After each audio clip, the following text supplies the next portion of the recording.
What if history as you know it was a lie? What if the rise and fall of empires, the outcomes of great wars, and the flow of global wealth were all orchestrated by a single family operating from the shadows? This is the story of the Rothschilds and the conspiracy that refuses to die. From the cramped, dusty Jewish ghetto of Frankfurt to the glittering halls of European palaces, the House of Rothschild built a financial empire unlike any other in human history.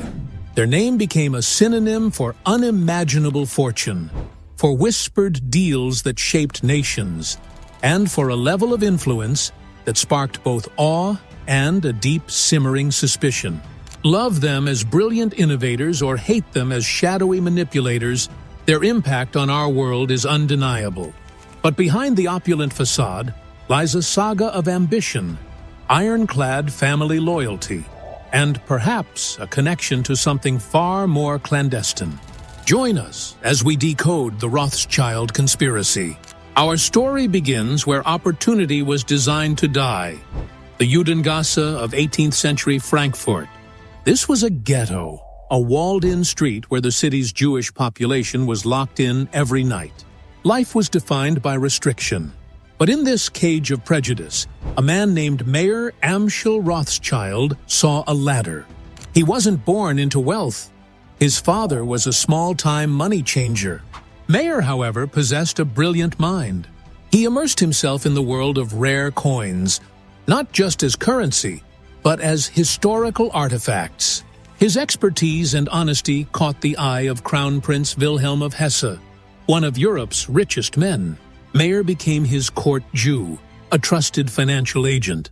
This was his foothold out of the ghetto. Then history intervened. The French Revolution exploded, and Napoleon's armies marched across Europe. As Wilhelm fled, he entrusted a vast portion of his fortune to Mayer for safekeeping. This was the ultimate test. Napoleon's troops occupied Frankfurt, and Mayer had to hide the immense wealth from the invaders. He did so with masterful cunning. When the danger passed and the fortune was returned intact, with interest, Mayer's reputation was sealed. He was not just honest, he was a financial genius under pressure. But Mayer's true masterpiece was not a financial instrument. It was his family. He had 5 sons, who he raised to be a single, 5-headed financial hydra. He saw Europe not as a collection of countries, but as a single economic theater. And so, he executed his grand strategy. He kept his eldest, Amschel, in Frankfurt to anchor the base. He sent his most brilliant and aggressive son, Nathan, to the heart of world trade, London. He sent the charming and diplomatic James to the cultural and political capital, Paris. He sent the steady Salomon to Vienna, the seat of the powerful Habsburg Empire.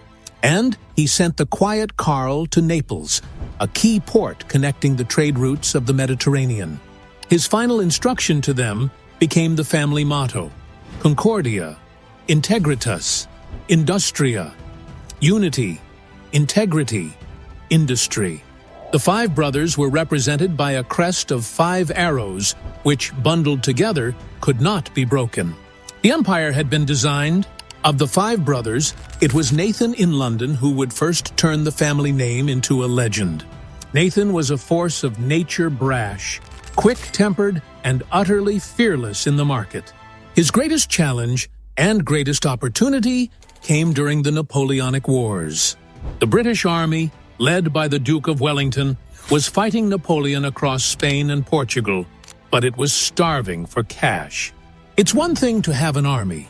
It's another to pay and supply it thousands of miles from home. The British government was paralyzed. Nathan saw the solution. Using his brother's network, he created an unprecedented, continent-spanning intelligence and smuggling operation.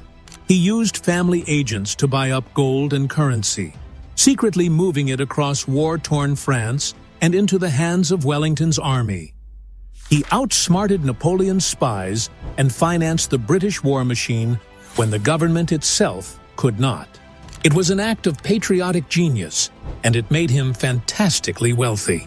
But all of that paled in comparison to his masterstroke. Waterloo. June 18, 1815. The fate of Europe hangs in the balance. As Wellington and Napoleon clashed on the battlefield, Nathan Rothschild had his own network of spies and carrier pigeons ready. The legend, which the family has never confirmed nor denied, goes like this. A Rothschild courier named Rothworth got the news of Wellington's victory and raced across the English Channel, delivering the message to Nathan a full 24 hours before the government's own messenger. The next morning, Nathan went to the stock exchange. He didn't buy. He stood at his usual pillar, and with a somber face, he began to sell. The market watched his every move.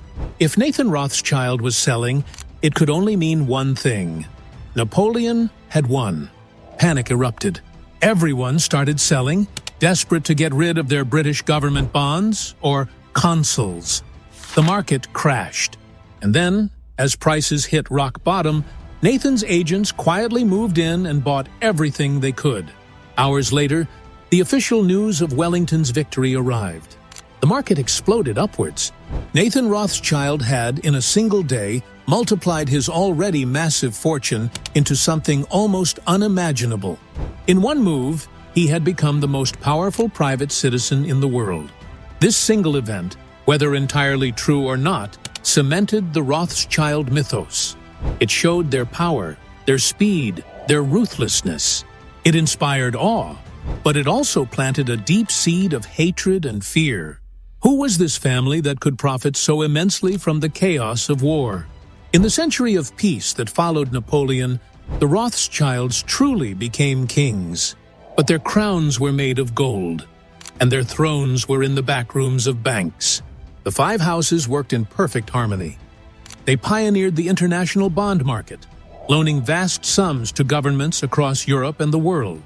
When Britain wanted to seize a controlling stake in the Suez Canal, a vital artery of its empire, Prime Minister Disraeli needed millions of pounds almost overnight.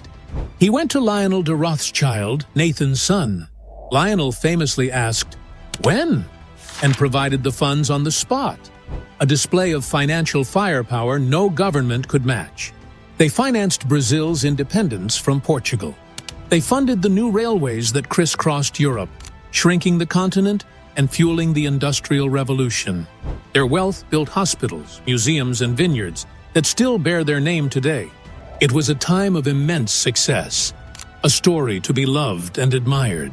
But for every railway they built, there was a government they propped up. For every industry they financed, there was a war they indirectly funded. This incredible power came at a cost. They were seen as being above nations, loyal only to their family ledger. The public began to view them not as creators, but as parasites, profiting from the debts of kings and commoners alike. The happiness of their success was always shadowed by a growing public resentment. This resentment provided fertile ground for the ultimate conspiracy theory. So, how did the Rothschilds become linked to the Illuminati? The truth is a story of historical fiction being mistaken for fact. The actual Bavarian Illuminati was a real but short-lived secret society of Enlightenment thinkers founded in 1776 and outlawed by 1785. They were gone before the Rothschilds even rose to prominence. The connection was forged decades later in the paranoid minds of anti-revolutionary writers. In the wake of the French Revolution, authors like Augustin Barruel claimed a single ancient secret society was behind all world events. Then, in the mid-19th century, as the Rothschilds reached the peak of their power, conspiracy theorists needed a new face for their shadowy cabal. The Rothschilds were the perfect scapegoats. Why?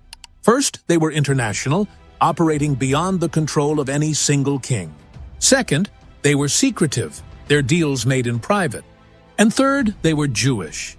This allowed conspiracists to tap into centuries of vicious anti-Semitic tropes about a secret Jewish power, manipulating the world for financial gain. Suddenly, Mayor Amschel was retroactively made a leader of the Illuminati. The family's coat of arms, the 5 arrows symbolizing his sons, was twisted into a symbol of a plot for world domination.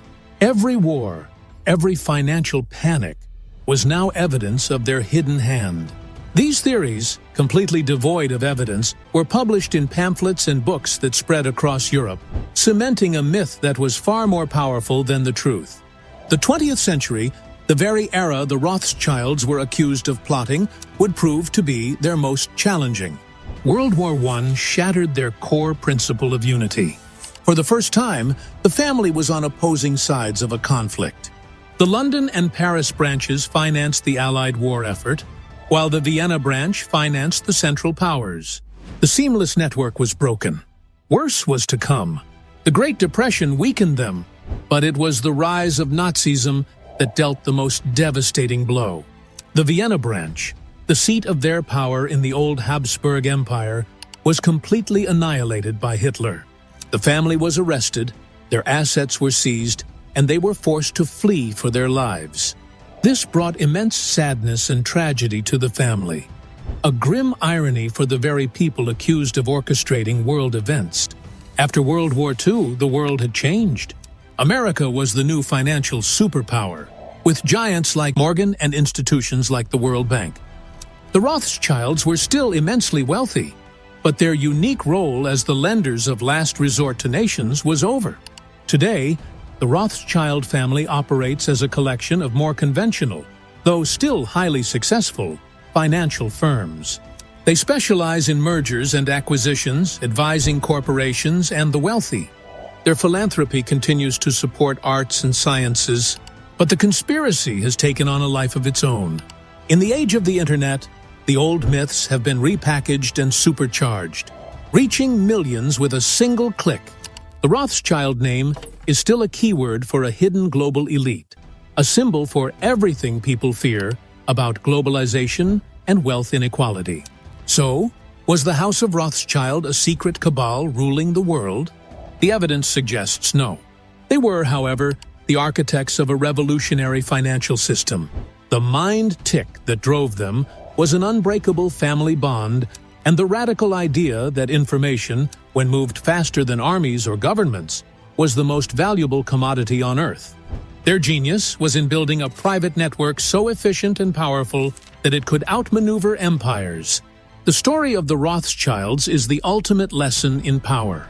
It teaches us that immense success, especially when shrouded in secrecy, will always breed suspicion. Whether you see them as visionary builders or shadowy puppet masters, their saga forces us to question the very nature of wealth, influence, and the hidden currents that guide our world. And in that deep, unsettling ambiguity, the Rothschild conspiracy will likely live forever.